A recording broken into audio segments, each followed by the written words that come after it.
प्रणाम dear students. तो आज बेटा मैं चैप्टर नंबर 1 आपका शुरू कर रही हूँ, सॉलिड स्टेट। ठीक है, चैप्टर 1 फिजिकल केमिस्ट्री का चैप्टर है आपका solid state.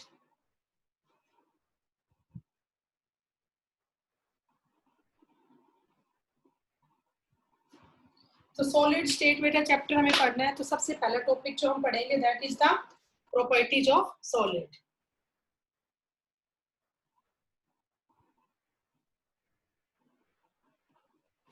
Properties of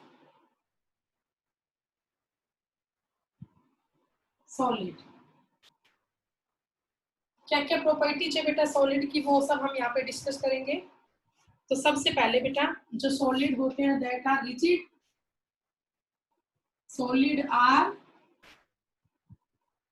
rigid and they have definite mass and definite volume. They have definite mass and definite volume. सारे कॉमन से पॉइंट आप लोगों ने पहले पढ़ भी रखा होगा।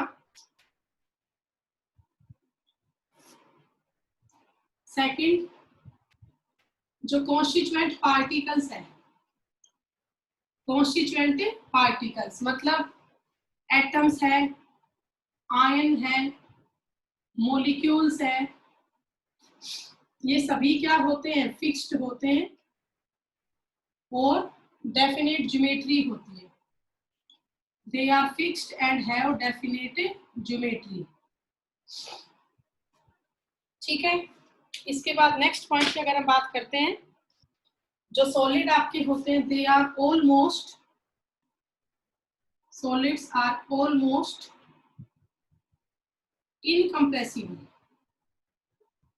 Solids are almost incompressible. ठीक है, इसके बाद बेटा नेक्स्ट पॉइंट की बात करते हैं, जो डेंसिटी ऑफ सॉलिड होती है, density of solid is higher than, density of solid is higher than liquid or gas, then liquid or gas। ठीक है, तो अगला पॉइंट इसके बाद, they have high melting point। they have high m मतलब क्या है, melting point। तो जो solids होते हैं they are rigid, they have definite mass, definite volume।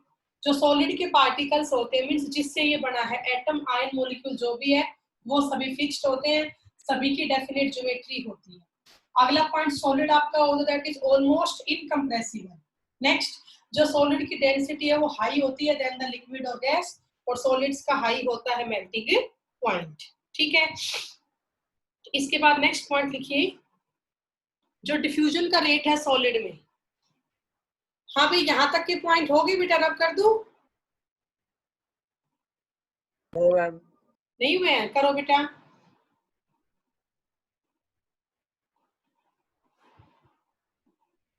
Almost incompressible, density of solid is higher than the liquid or gas, or they have high melting point।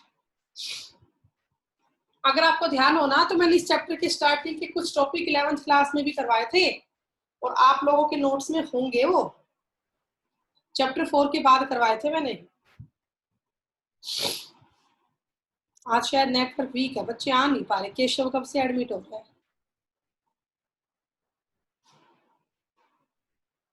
आप कर लिए होंगे बेटा, आप कर दो अब। Yes ma'am. ओके बेटा, अभी नीचे के रहने देती हूँ। ठीक है, नेक्स्ट पॉइंट 6th पॉइंट है,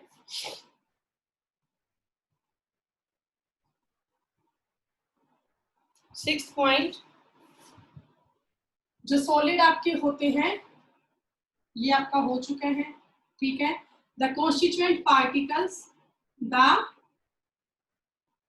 constituent particles are very close to each other. The constituent particles are very close to each other. मतलब जिनसे भी ये बना एटम है, आयन है, उन सब के ये बहुत ही क्लोज होता है, बहुत नियर पार्टिकल्स होते हैं. मतलब ये कह सकते हो they have strong intermolecular force of attraction. They have strong intermolecular force of attraction. ठीक है. इसके बाद next point, they do not have translatory motion. They do not have translatory motion. They have only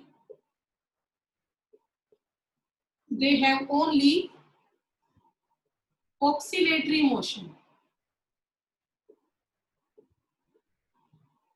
जो solid आपके होते हैं उनमें translatory जो मोशन है that is do not takes place. Solids have only oscillatory motion. मतलब इसका ये मीनिंग है, जो सॉलिड है ना वो टू एंड फ्रो मूवमेंट करता है अपनी मीन पोजीशन से. Solid only show to and fro movement about their mean position. They do not have translatory motion. तो ये आपकी सारी बेटा कैरेक्टरिस्टिक्स थी सॉलिड स्टेट की, सॉलिड की. तो कुछ बच्चे क्लास में लेट आए हैं, अपने रिकॉर्डिंग से कर लेना है टॉपिक पूरा. हमने प्रॉपर्टीज यहाँ पे सारी डिस्कस कर ली है सॉलिड की. ठीक है. इसके बाद नेक्स्ट टॉपिक अब हम करेंगे, तब तक आप लोग ये पॉइंट लिख लें. चैप्टर 1 आज मैंने शुरू कर दिया है सॉलिड स्टेट. ये रब कर दूं बेटा? हाँ भाई, ये पॉइंट हो गया. Yes ma'am. Yes ma'am. चलिए अब इसके बाद नेक्स्ट टॉपिक है, नेक्स्ट हेडिंग आप डालें intermolecular force. Intermolecular force versus thermal energy. Intermolecular force versus thermal energy. ठीक है. इसमें क्या है आप लोग देखिए बेटा. सबसे पहले हम बात करेंगे इंटरमोलिकुलर फोर्स की. What is intermolecular force? तो आप लोगों को पता भी होगा इंटरमोलिकुलर फोर्स क्या होता है. ऐसा फोर्स ऑफ अट्रैक्शन या रिपल्शन बिटवीन द पार्टिकल. ठीक है. तो इंटरमोलिकुलर फोर्स के बारे में क्या कहोगे? The force of attraction, the force of attraction और रिपल्शन. फोर्स ऑफ अट्रैक्शन और रिपल्शन बिटवीन द पार्टिकल्स. और आप सबको पता है अगर हम सॉलिड, लिक्विड और गैस में बात करते हैं तो जो सॉलिड आपका होता है उसमें सबसे हाई होता है intermolecular force of attraction. Solid से कम होता है लिक्विड में और सबसे कम होता है गैस में. ठीक है. तो कुछ ये आपका पहला पॉइंट होता है. सॉलिड में सबसे हाई होता है इंटरमोलिकुलर फोर्स, इससे कम लिक्विड में, सबसे कम आपका गैस में. इसके बाद नेक्स्ट पॉइंट आप देखिए अब थर्मल एनर्जी. अगला पॉइंट क्या है? थर्मल एनर्जी का है. ठीक है. तो थर्मल एनर्जी क्या होती है बेटा? What is thermal energy? वो एनर्जी जो पार्टिकल्स लेते हैं, energy possessed by the particles, energy possessed by the particles. जो एनर्जी बेटा पार्टिकल्स के पास आती है due to temperature.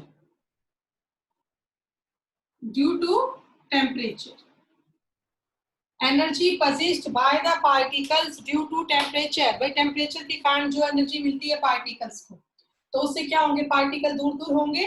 Which kept the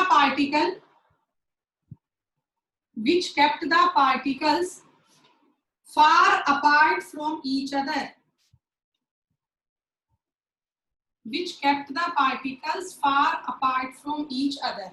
मतलब जितने आपके पार्टिकल्स ज्यादा दूर दूर होंगे उतनी आपकी थर्मल एनर्जी ज्यादा होगी. तो सॉलिड, लिक्विड और गैस में से सबसे हाई थर्मल एनर्जी किसकी होती है? गैस की. गैस से कम होता है लिक्विड और सबसे कम होता है सॉलिड में।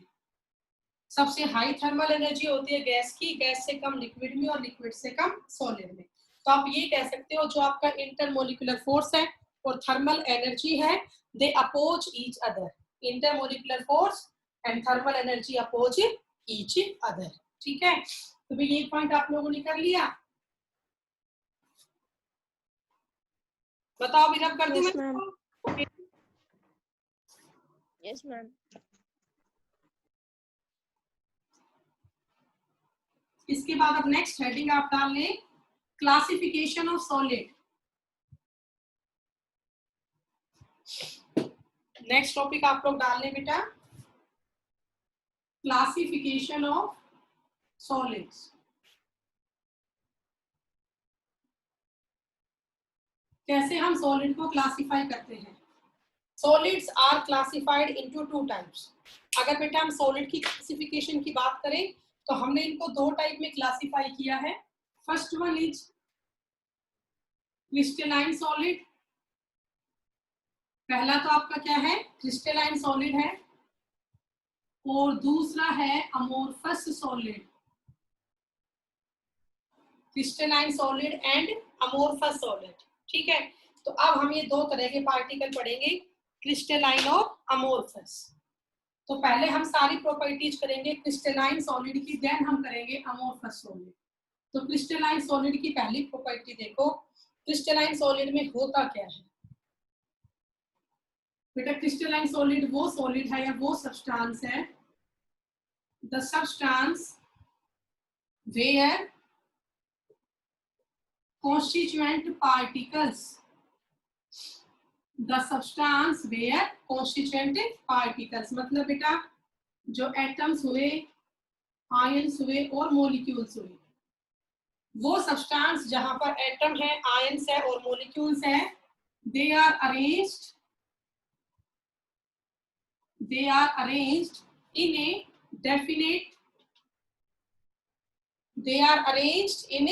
definite geometric pattern. They are arranged in a definite geometric pattern. मतलब बेटा जो भी आपके एटम, आयन और मॉलिक्यूल्स हैं वो बहुत प्रॉपर तरीके से डेफिनेट ज्योमेट्री में अरेंज होते हैं इन 3 डायमेंशन। इन 3 डायमेंशन मतलब इनका 3D सॉलिड स्ट्रक्चर होता है, और जो एटम, आयंस और मॉलिक्यूल्स होते हैं वो सब आपस में एक डेफिनेट ज्योमेट्री में जुड़े होते हैं, इसीलिए हम इनको बोलते हैं क्रिस्टलाइन सॉलिड। ठीक है, अगला पॉइंट बेटा, जो क्रिस्टलाइन सॉलिड आपका होता है, they follow long range of order. They follow long range order. अब इस लॉन्ग रेंज ऑर्डर का मतलब क्या है वो आप लोग समझे। मान लीजिए बेटा मेरे पास कुछ पार्टिकल है किसी भी क्रिस्टलाइन सॉलिड के, वो इस तरीके से अरेंज हो रहे हैं। ठीक है, तो एक बहुत लंबी रेंज तक उनका अरेंजमेंट सेम रहेगा। जैसा अरेंजमेंट स्टार्टिंग में है ना, एक बहुत लंबी रेंज तक इनमें सेम अरेंजमेंट चलता है। ठीक है, they have same arrangement, they have same arrangement. इनका अरेंजमेंट एक जैसा ही चलता है पूरे सॉलिड के अंदर। एक बहुत लंबी रेंज तक एक जैसा अरेंजमेंट चलता है, इसीलिए हम क्या कहते हैं, they follow long range order. They follow long range order. और एग्जाम्पल क्रिस्टलाइन सॉलिड में आता कौन है, ऑल टाइप ऑफ एलिमेंट्स, जितने भी आपके एलिमेंट्स हैं और कंपाउंड्स हैं, all type of elements and compound. जितने भी एलिमेंट्स है या कंपाउंड है वो सब के सब आपके किस में आते हैं, क्रिस्टलाइन सॉलिड में आते हैं। ऑल टाइप ऑफ एलिमेंट्स और कंपाउंड्स दे कम अंडर क्रिस्टलाइन सॉलिड। ठीक है, हो गया बेटा ये पॉइंट आपका, बोलो कर लोगे? Yes ma'am. ओके, इसके बाद बेटा नेक्स्ट अब हम प्रॉपर्टी करेंगे अमोर्फस सॉलिड की। नेक्स्ट हम प्रॉपर्टी करेंगे अमोर्फस सॉलिड की। तो क्रिस्टलाइन सॉलिड आपका पूरा हुआ। अब सेकंड आप हेडिंग डाल लें अमोर्फस सॉलिड।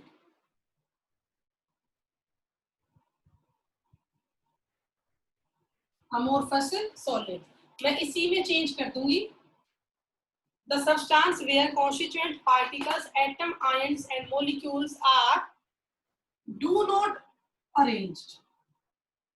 बस यहाँ पे डू नॉट लगा दो, डेफिनेशन चेंज होगी। अब ये अमोर्फस सॉलिड हो गया, ठीक है। Do not arrange in definite geometric pattern. अब यहाँ पर था लॉन्ग रेंज ऑर्डर, इस बार आप कर दो short range order. They follow short range order. ये पॉइंट रब कर देती हूँ। अब बेटा शॉर्ट रेंज ऑर्डर का मतलब ये है यहाँ बार बार पार्टिकल्स का जो अरेंजमेंट है वो चेंज होता है। यहाँ एक जैसा अरेंजमेंट पार्टिकल का नहीं चलता। मान लो बेटा शुरू में ऐसा अरेंजमेंट था पार्टिकल का, फिर बाद में अरेंजमेंट अपने आप चेंज हो जाता है, ठीक है। आप देखो बेटा बीच बीच में पार्टिकल का अरेंजमेंट क्या है, चेंज हो रहा है। एक जैसा अरेंजमेंट यहाँ पे नहीं चल रहा है, इसीलिए हम क्या कहेंगे, they follow short range order, ठीक है। अब इसकी बात कर लेते हैं एग्जांपल्स की। तो इसके एग्जांपल्स हैं जैसे कि ग्लास हो गया, रबड़ हो गया एंड प्लास्टिक हो गया। जैसे बेटा ग्लास है, रबड़ है, प्लास्टिक है, ये सब आपके किसके एग्जांपल है, अमोर्फस सॉलिड के एग्जांपल है, ठीक है। All are example of amorphous solid. तो ये पॉइंट आप कर लें। फिर हम यहाँ पे डिफरेंस पढ़ेंगे क्रिस्टलाइन सॉलिड और अमोर्फस सॉलिड में। हाँ भी ये कर लिया बेटा आप लोगों ने? Yes ma'am. नेक्स्ट पॉइंट सब बच्चों का हो गया ना? Yes ma'am. ओके बेटा, तो अब हम यहाँ डिफरेंस की फॉर्म में पढ़ेंगे crystalline solid and amorphous solid को, ठीक है। बीच में आप डिफरेंस की लाइन लगा लें क्रिस्टलाइन सॉलिड और अमोर्फस सॉलिड में। अब इनके सारे पॉइंट हम डिस्कस करेंगे one by one. Crystalline solid, amorphous solid.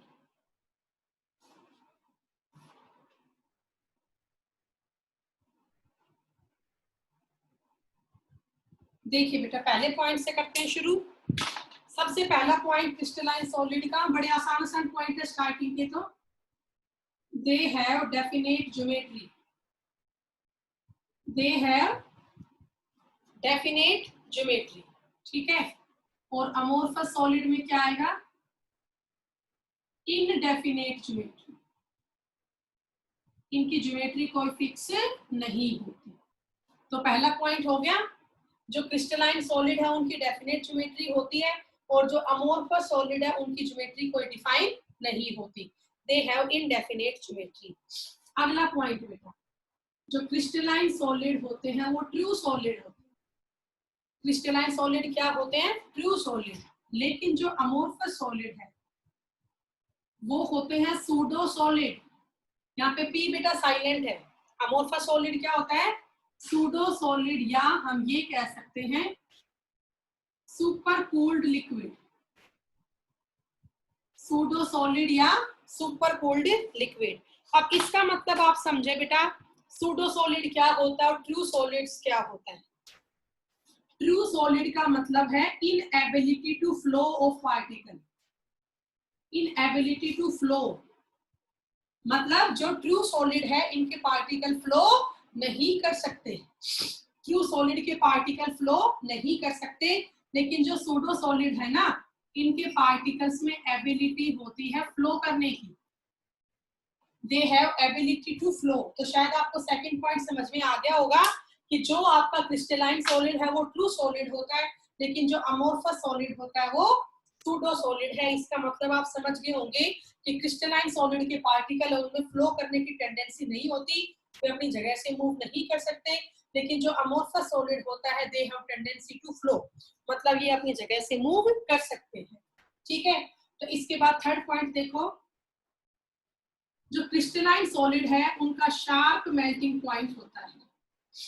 इनका मेल्टिंग पॉइंट कैसा होता है? शार्प।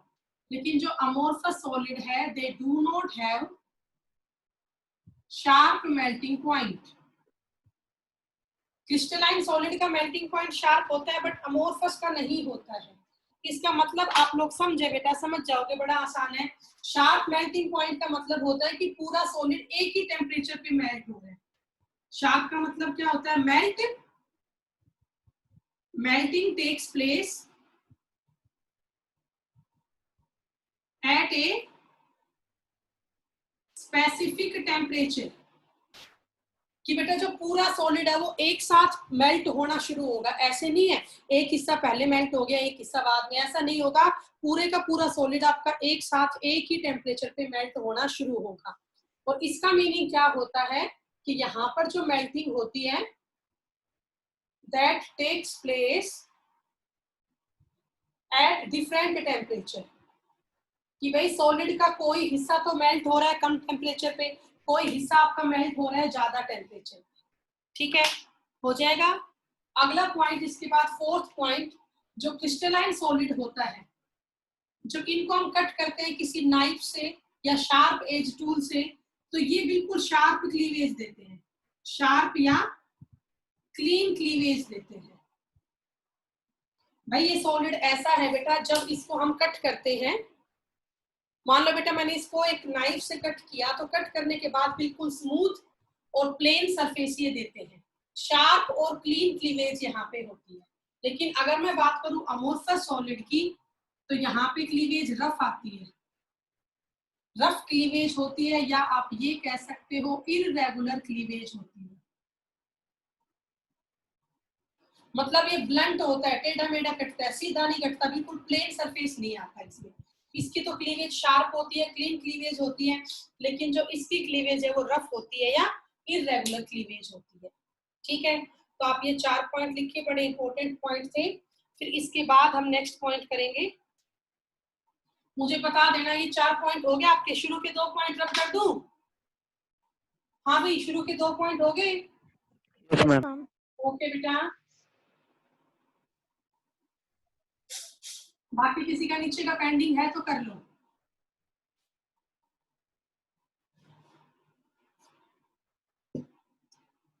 अब इसके बाद हम 5th पॉइंट करेंगे इनके डिफरेंस का क्रिस्टलाइन और अमोर्फस सॉलिड में। तो 5th पॉइंट आपका है, जो क्रिस्टलाइन सॉलिड होते हैं they are anisotropic in nature. They are anisotropic in nature. लेकिन जो अमोर्फस सॉलिड है they are isotropic in nature. Crystalline solid तो एनआइसोट्रोपिक है, और जो अमोर्फस सॉलिड है that is the isotropic in nature. अब इसका मतलब समझेंगे क्या है, देखिए बेटा,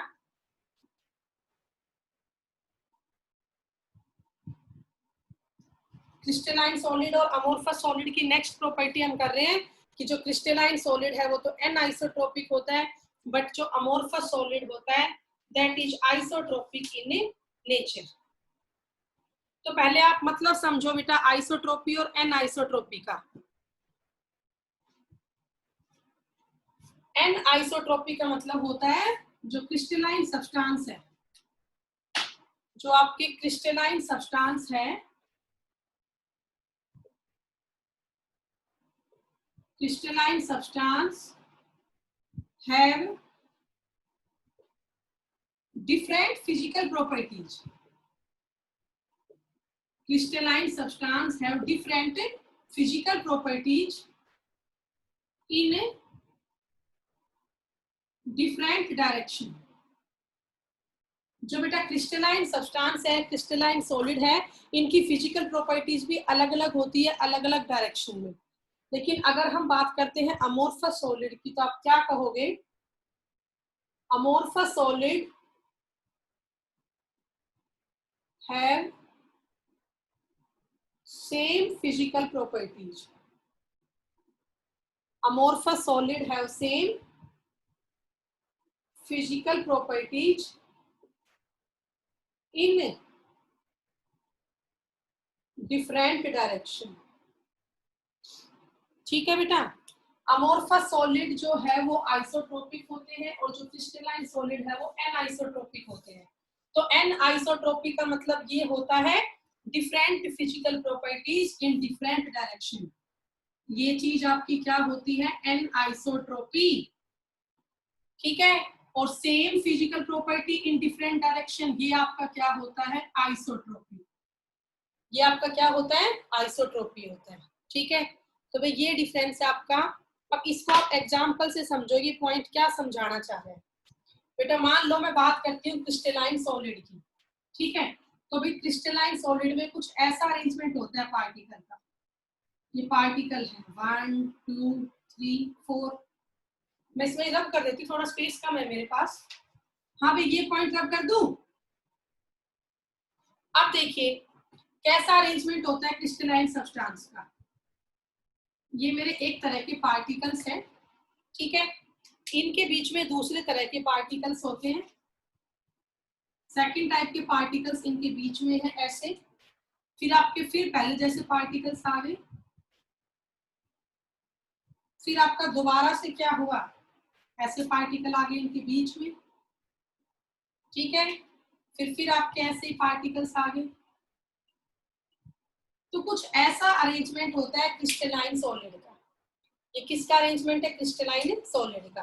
अब अगर हम यहाँ पर बेटा अलग अलग डायमेंशन डायरेक्शन लेके चलते हैं तो उसमें हम पार्टिकल का अरेंजमेंट देखेंगे। ठीक है, मान लो बेटा मैंने यहाँ पर एक डायरेक्शन ले ली है x से x डैश।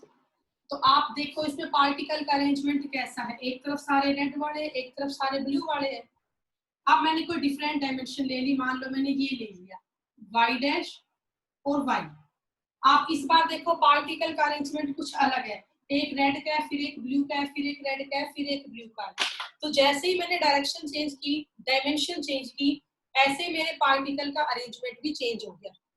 बताओ हो गया ना, जैसे हमने डायरेक्शन या डायमेंशन चेंज की ऐसे हमने क्या देखा, जो पार्टिकल है उनका भी अरेंजमेंट चेंज हो गया। तो अगर अलग अलग डायरेक्शन के अंदर पार्टिकल का अरेंजमेंट ही अलग अलग है तो उसकी प्रॉपर्टीज भी क्या होगी, अलग अलग ही होगी।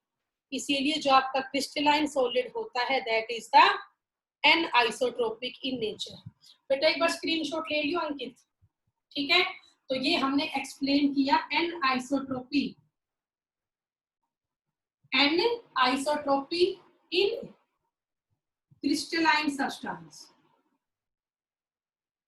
anisotropy in crystalline substance। इससे हम प्रूव करते हैं कि जो क्रिस्टलाइन सब्सटेंस होते हैं that are the anisotropic in nature. अब इसको समझते हैं आइसोट्रोपिक वाले को। बेटा इसमें क्या होता है आप लोग देखिए, यहाँ पर पार्टिकल का अरेंजमेंट जो है ना वो एक जैसा ही होता है पूरे में। मतलब ऐसे बीच बीच में नहीं होते पार्टिकल्स, एक के ऊपर एक होते हैं पार्टिकल। सिंपल एक सा अरेंजमेंट यहाँ पार्टिकल का होता है। पूरे सॉलिड में ऐसा ही अरेंजमेंट होता है अमोर्फस सॉलिड में। तो अब आप यहाँ पे कोई भी डायमेंशन ले लो, मान लो मैंने ये डायमेंशन ली ए डैश, मान लो मैंने ये डायमेंशन ली बी डैश। आप देखो बेशक डायमेंशन अलग है लेकिन पार्टिकल का अरेंजमेंट क्या है, सेम है। तो यहाँ आप लिख सकते हो ना, same arrangement in different direction. Arrangement same है किसमें, डिफरेंट डायरेक्शन में। तो ये सब्सटेंस आपका कैसा हुआ, आइसोट्रोपिक हुआ। तो आप क्या लिखोगे इसमें, यहाँ नीचे लिख लो आइसोट्रोपी इन अमोर्फस सब्सटेंस। कि क्रिस्टलाइन सब्सटेंस में तो एनआइसोट्रोपी होती है और जो अमोर्फस सब्सटेंस है उसमें आइसोट्रोपी होती है। ठीक है, ये पॉइंट भी आप लिख ले बेटा। एनआइसोट्रोपी होती है क्रिस्टलाइन सब्सटेंस में और आइसोट्रोपिक होता है अमोर्फस सब्सटेंस में। आपको ये प्रॉपर्टीज समझ में आई बेटा, बताओ। यस। ठीक है, तो इसके बाद बेटा लास्ट पॉइंट आपका बच गया है, सिक्स्थ पॉइंट वो डिफरेंस का रह गया। ये कर लो, किसी का रहता है तो अभी 6 में बस इनके एग्जाम्पल आप लिख लो। क्रिस्टलाइन सॉलिड में क्या क्या आते हैं, 6 है इसके एग्जाम्पल्स। तो क्रिस्टलाइन सॉलिड में आते हैं all elements and compounds, all elements and compounds, ठीक है। और इसमें आपके आते हैं रबड़, ग्लास, प्लास्टिक। अमोर्फस सॉलिड में क्या आते हैं, ग्लास आ गया, रबड़ आ गया, प्लास्टिक आ गया। एक और पॉइंट 7 जो क्वार्ट्ज होता है, QUARTZ, क्वार्ट्ज। क्वार्ट्ज तो आपका होता है क्रिस्टलाइन सॉलिड, लेकिन जो क्वार्ट्ज ग्लास होता है, क्वार्ट्ज ग्लास आपका होता है अमोर्फस सॉलिड। क्वार्ट्ज तो आपका क्रिस्टलाइन सॉलिड है, बट जो क्वार्ट्ज ग्लास आपका है वो अमोर्फस सॉलिड है। अब अभी मैं आपको करवाऊंगी क्वार्ट्ज और क्वार्ट्ज ग्लास में क्या डिफरेंस होता है।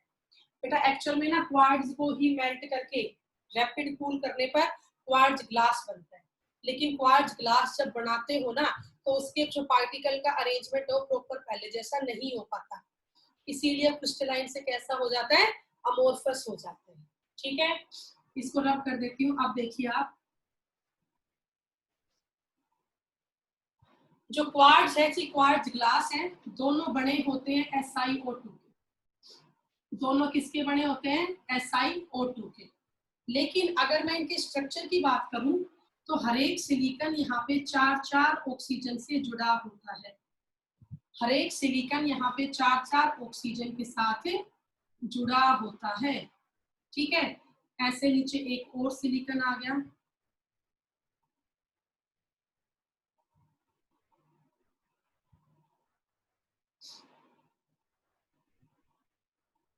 कुछ बेटा इस तरीके का अरेंजमेंट इनका हो जाता है। थोड़ा सा स्पेस कम है यहाँ पे। हर एक सिलिकॉन जो है ना वो 4 ऑक्सीजन के साथ ऐसे जुड़ी होती है। एक सिलिकॉन 4 O से जुड़ जाती है, ठीक है। परफेक्ट टेट्राहेड्रल अरेंजमेंट हो जाता है। लेकिन जब क्वार्ट्ज को हीट करते हैं और रैपिड कूल करते हैं तो क्वार्ट्ज से क्वार्ट्ज ग्लास बन जाता है। क्वार्ट्ज से क्या बन जाता है, क्वार्ट्ज ग्लास। और जो क्वार्ट्ज ग्लास बनता है उसका अरेंजमेंट पहले जैसा परफेक्ट नहीं हो पाता कि हर एक सिलिकॉन 4-4 O से जुड़े, ऐसा नहीं हो पाता। इसीलिए जो क्वार्ट्ज आपका है वो तो कैसा है, क्रिस्टलाइन है, बट जो क्वार्ट्ज ग्लास आपका है वो आपका अमोर्फस सॉलिड है। और किसी भी चीज को हीट करके रैपिड कूल करना उसको हम बोलते हैं एनीलिंग। क्या बोलते हैं, एनीलिंग। तो आप क्या कहेंगे, जो क्वार्ट्ज हमारा होता है SiO2, जब इसकी हम एनीलिंग करते हैं, इसको हीट करके रैपिड कूल करवाते हैं, पहले मेल्ट किया फिर मेल्ट करके रैपिड कूल किया, तो उस प्रोसेस को हम बोलते हैं एनीलिंग। तो क्वार्ट्ज को जब हमने एनीलिंग प्रोसेस में लेके गए तो जो दोबारा रैपिड कूल होने पर पार्टिकल जुड़े वो परफेक्टली पहले जैसे नहीं जुड़ पाए, इसीलिए जो आपका क्वार्ट्ज है वो किसमें कन्वर्ट, क्वार्ट्ज ग्लास में कन्वर्ट हो गया और वो क्रिस्टलाइन नहीं रहा, अब वो अमोर्फस हो गया, ठीक है बेटा।